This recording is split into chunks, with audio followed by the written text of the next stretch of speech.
medical anthropology for a long time was like super hot. Anthropology was like filled up. Everybody was excited about it.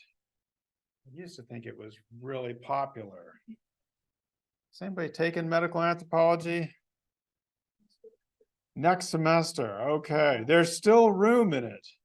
You can sign up for it. It used to be you couldn't sign up for it. There was no room, but now you can take it. Not sure. It used to be or it kind of came into favor for a while, but now seems to be going out, but you can still do it. I think there are a number of reasons why, or things that kind of united us around ideas of healthcare and medical anthropology approaches. First of all, many people are getting old. More and more people. Well, The baby boomers. the baby boomers. Yeah, that big group, that large group that was born in if you were born in 1946, like my dad, you're now 77 years old, which is getting up there, you know? Yeah, so you're getting in that group is they either want to be president or they're getting old. So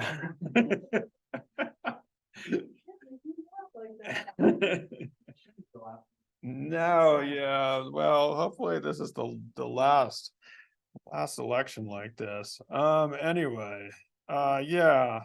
And I was they keep telling us that Bassett has like all these positions open out there in the world, all these things that you can do. Even you can jump in and be like a healthcare person. Don't even have to have taken nursing or anything. You just, in fact, we're looking to create here at Heartwork a healthcare administration major. Boo. My dad did that for years. Oh, really? Yeah, it sounds pretty bad to me, but you know, hey, got to do something. Even though a lot of people are getting old, there are still some people being born. So that's another reason you just need to examine these things, issues of ability and disability and how to accommodate and make other abilities accommodate them. And I think people partially get into anthropology is because, or the anthropology of these issues is because we live in diverse societies. Societies that people have different beliefs about healthcare, including the non-acceptance of healthcare. I think that's one of the hallmarks of being a Jehovah's Witness is you don't do the system. But there are other people who have different approaches, and it's important as we talk to people and try to figure out how to deal with these things that we approach this with sensitivity. Yeah, Peach. Issue that's not going away are the inequalities in terms of healthcare and access to healthcare and who has it. Not too long before this class, I just got a call and they were like, yeah, your checkup that you were having, we're not going to be able to do that. We have something for you 3 months from now. So, in certain areas, it's very difficult to find care. And that often breaks down around rural-urban lines, around lines of race, ethnicity, gender. And so the issue of public health becomes very important. Our own public health major in this class doesn't seem to be here, who was talking about some of these inequalities and, the things that just having treatments is not automatically going to solve these issues. So,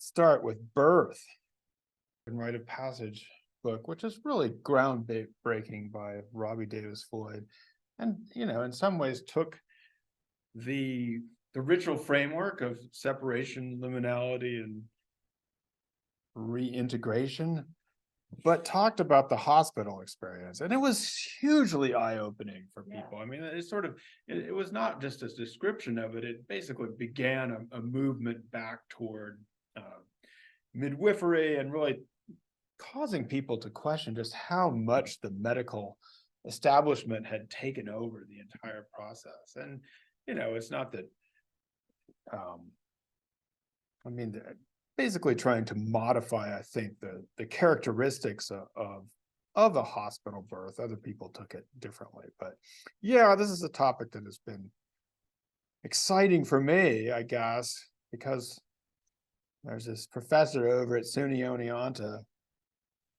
who built and took Robbie Davis's Floyd work in different ways, then edited a volume called The Anthropology of the Fetus, a 4-field anthropology volume, and most recently put out another edited volume on the anthropology of reproduction. So if you're interested in these topics, my wife sometimes teaches a course on the anthropology of reproduction, but I can definitely get you some PDFs and resources on this. It's good. It's really interesting material, and I think has a role to play in our society as well. So hopefully, too, those of you who are taking medical anthropology next semester will get a good dose of reproduction. Ethnomedicine. This is kind of a classic anthropological topic. Why?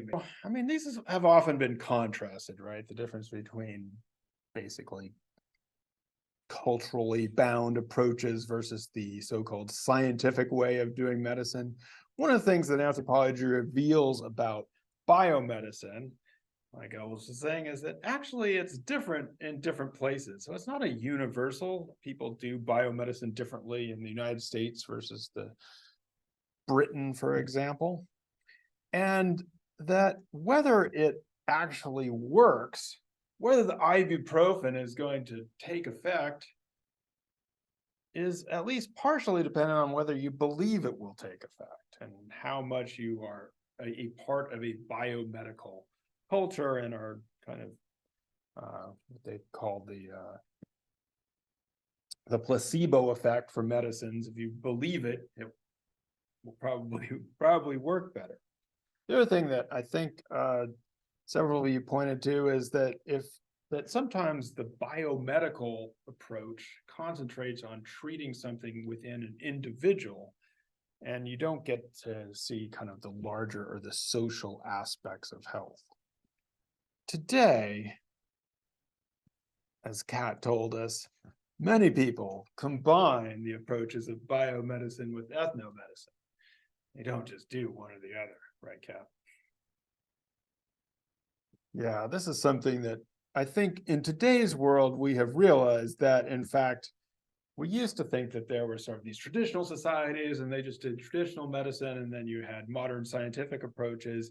I think that most of the world, so let's just say in our scientific part of the world, people have adopted various oils and forms of ethnomedicine, whereas in many parts of the world that might be considered more traditional, they are also using ibuprofen and all those good old things. So people have combined these things across the world.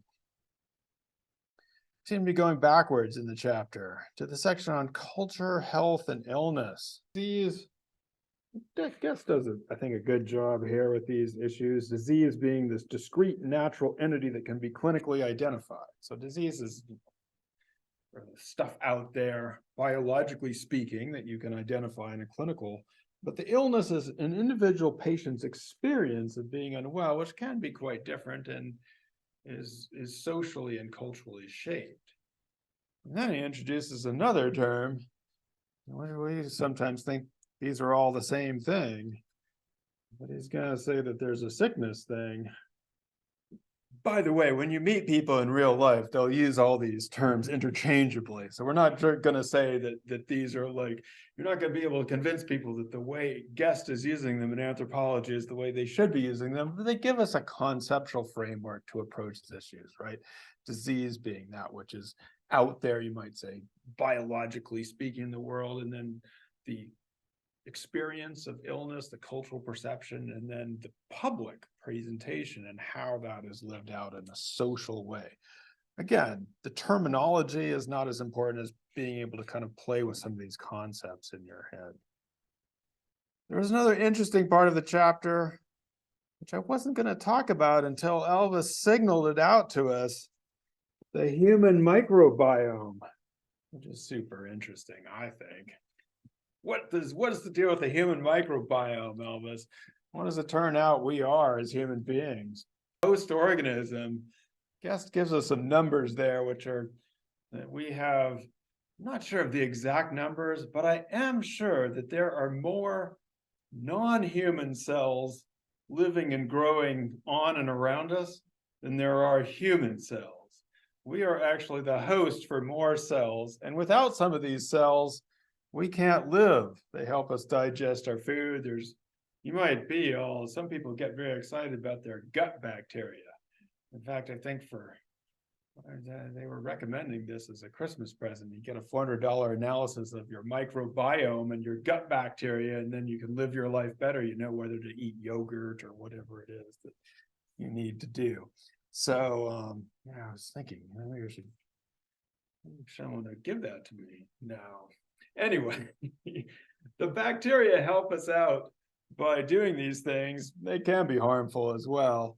And as Guest puts it, bodies appear to be more like complex ecosystems, habitats for trillions of different organisms living with us. So that's always fun and interesting to think about. But it's also, I mean, again, this idea that anthropology has kind of dissected the idea that we are these discrete individual entities walking through the world, in some ways truly untrue, because here we are just hosting all these little organisms on us, helping them out. At the end of the chapter, and actually throughout, Guest discusses the work of Paul Farmer, who is the founder of Partners in Health. He's an anthropologist and a medical doctor, I should say. He actually passed away last year, I think, before Guest could write that in his book, or he would have told us about it. But he was actually working in Rwanda, passed away in his sleep at the age of 62, which is not too old, but did some super important work. You can still see his work in Partners in Health. I wanted to show you his I Believe in Healthcare as a Human Right segment. Inspiring, hopefully.